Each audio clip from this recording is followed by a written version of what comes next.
Perfection, जिसे achieve करना हर किसी के बस की बात नहीं। यही वजह है कि बहुत कम ऐसे शोज़ हैं इंटरटेनमेंट इंडस्ट्री में जिन्होंने इस माइलस्टोन को अचीव किया। इनमें breaking bad, Chernobyl, games of throne जैसे शोज़ आते हैं जिन्होंने अपनी परफेक्शन से इंटरटेनमेंट इंडस्ट्री में ऐसी छाप छोड़ी कि अब तक हमें इनसे बेहतर सीज़न देखने को नहीं मिले। और मैं ये कह सकता हूँ कि अगर ये शोज़ हमें देखने को ना मिलते तो आज वर्ल्ड वाइड सीज़न जितने पॉपुलर हैं उतने शायद कभी ना हो पाते। बात करें अटैक ऑन टाइटन की, तो अटैक ऑन टाइटन की परफेक्शन बहुत ही यूनिक और इसकी ब्रिलियंस के बार इन सभी शो से बहुत ही ज़्यादा हाई है। यही वजह है कि IMDb पे अटैक ऑन टाइटन सबसे ज़्यादा रैंक्स होल्ड करता है, में नंबर 1 भी। अब ब्रेकिंग बैड नंबर 1 पे है, वो भी अटैक ऑन टाइटन सीजन 4 के आने तक। खैर ये रैंक्स तो चेंज होते ही रहते हैं। तो आज हम इस वीडियो में देखेंगे कि why attack on Titan is so perfect. और अगर आपने अभी तक अटैक ऑन टाइटन नहीं देखा है तो ये वीडियो आपके लिए स्पॉइलर से भरी हुई। तो वीडियो को शुरू करते हैं।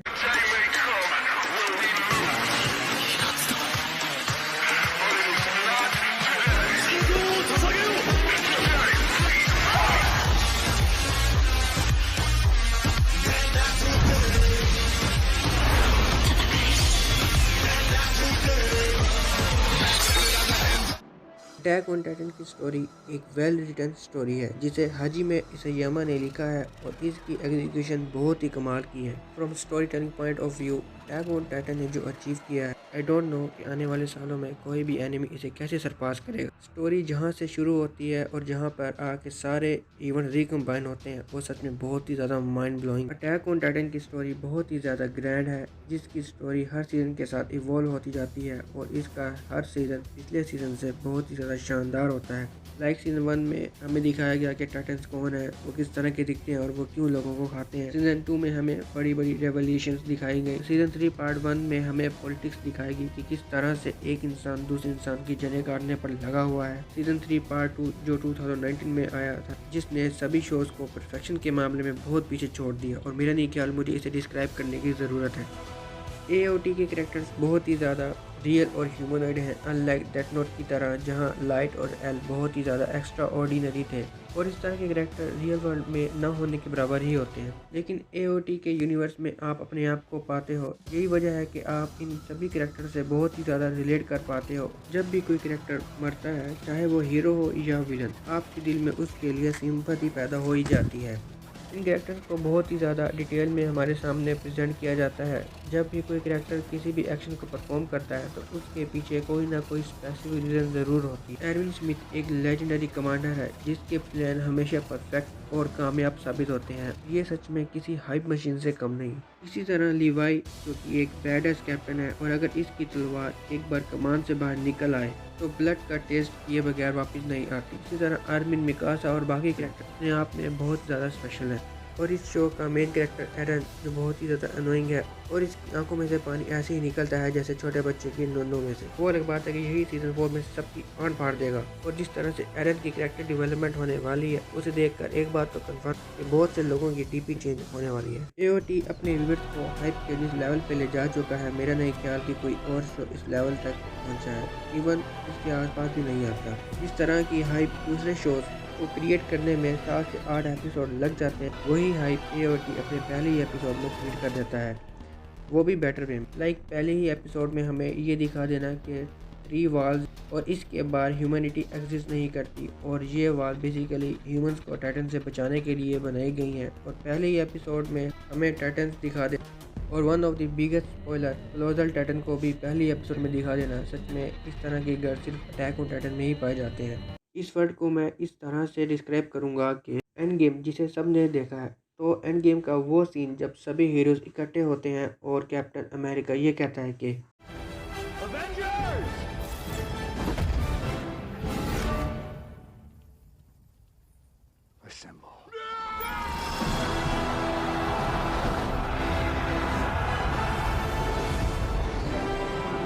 ये सीन बहुत ही ज़्यादा एपिक था और जिसे देखकर सच में गूज बम्प आ जाते हैं। और इस तरह के स्पेशल मोमेंट्स और इससे बेहतर क्वालिटी के आपको अटैक ऑन टाइटन के हर सीजन में कम से कम 10 से 12 देखने को मिलते हैं, वो भी कम से कम। लाइक एरन का फर्स्ट टाइम टाइटन बनना, लीवाई वर्सेस फीमेल टाइटन, एरन का रेज मोड, एरन वर्सेस आर्मर टाइटन, एरन को रेस्क्यू करने का वो मिशन, लीवाई वर्सेस कैनी स्कॉट की एपिक फाइट हो, या रोड रेस को डिफीट करने का वो प्लान, सच में ये सारे मोमेंट्स बहुत ही ज़्यादा एपिक थे। लेकिन attack on Titan season 3 part 2 के 10 एपिसोड में जो विटनेस किया, इसकी ब्रिलियंस और कंस्ट्रक्शन के बाद इतने हाई है जिसे सरपास करना किसी भी शो के लिए बहुत ही ज़्यादा मुश्किल है। और सीजन 4 में जो चीज़ हम विटनेस करेंगे वो बियॉन्ड इमेजिनेशन और कंस्ट्रक्शन से कहीं ज़्यादा आगे होगी। अटैक ऑन टाइटन की एनिमेशन बहुत ही ज़्यादा लाजवाब है। एक एक फ्रेम को ब्यूटीफुल तरीके से एनिमेट करके हमारे सामने प्रेजेंट किया जाता है, जो सच में किसी लेगेसी से कम नहीं, वो भी विट स्टूडियो की। जिस तरह से 2D और 3D का कॉम्बिनेशन हमें अटैक ऑन टाइटन में देखने को मिलता है, इससे बेहतर हमें किसी और शो में देखने को नहीं मिलता।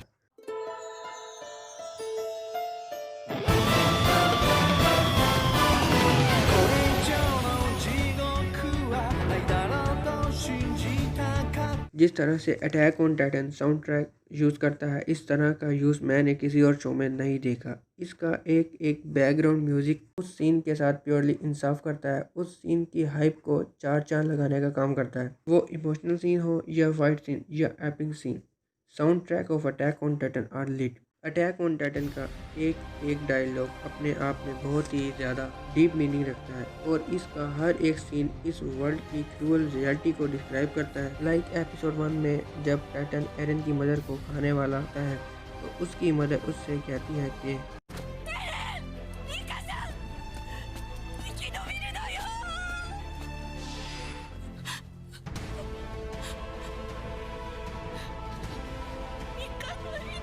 इस सीन से हमें ह्यूमन की 2 टाइप्स की नेचर का पता चलता है। एक मदर की नेचर जो चाहती है कि उसके बच्चे बच जाएं, भले ही उसकी जान ही क्यों ना चली जाए। दूसरी ह्यूमन की नेचर जो मरना नहीं चाहती और चाहती है कि उसे भी बचाया जाए। इसी तरह एपिसोड 2 में एरन हैनेस से ये कहता है कि तुमने मेरी माँ को क्यों नहीं बचाया, तो हैनेस उसे जवाब देता है कि मैं बहुत ज़्यादा डर गया था। बेसिकली हमें इस सीन से ये पता चलता है कि ऐसे लोग हैं रियलिटी में जो पावरफुल तो हैं लेकिन आउटकम से डरते हैं, जो उन्हें अपने एक्शन को लेने के बाद फेस करने को मिलते हैं। इससे अगले सीन में एरन हैनेस को कहता है कि तुमने मुझे अपनी माँ को क्यों नहीं बचाने दिया, तो हैनेस उसे जवाब देता है कि तुम कमज़ोर हो, तुम्हारे पास जज्बा तो है लेकिन पावर नहीं। ये सीन ऐसा ही है जैसे कश्मीर में जिस तरह से भारतीय फौज कश्मीरियों पर जुल्म व सितम करती है, उसे देखकर हम उनकी मदद करना चाहते हैं लेकिन कर नहीं पाते क्योंकि हमारे पास उतनी पावर ही नहीं है, लेकिन जज्बा ज़रूर है। इस तरह अरविंद जी को ये कहता है कि कोई भी शख्स पैदाइशी मुजरिम नहीं होता, बल्कि उसे इस वर्ल्ड की क्रूअल नेचर ही है जो मुजरिम बनने पर मजबूर करती है, और वाकई ऐसा है भी।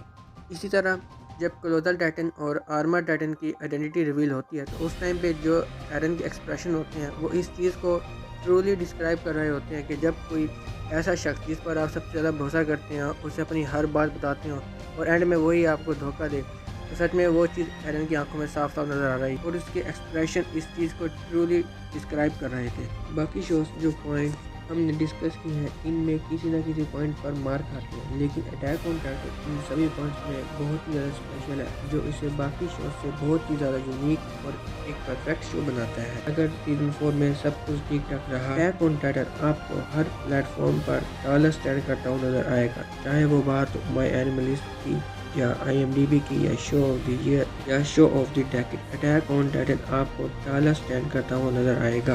बात का अंदाजा हम सीजन 3 पार्ट 2 के एंड से लगा सकते हैं, जब एरन समंदर की तरफ देखता है और कहता है कि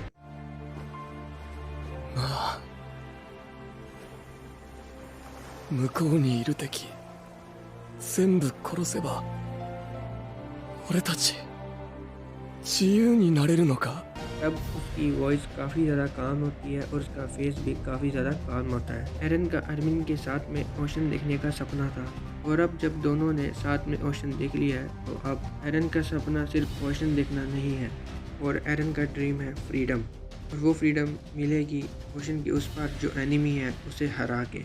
और जब एरन ओशन के उस तरफ देख रहा था तो उसका चेहरा सच में बहुत ही ज़्यादा काम था, जिसे देखकर ऐसा लग रहा था कि एरन को पता लग गया है कि उसे क्या करना है, उसे किस तरफ जाना है और किस रास्ते पर चलना है। वो कामनेस एरन के फेस पर कुछ अलग सी ही थी। May be that was the calmness before the rise of a monster.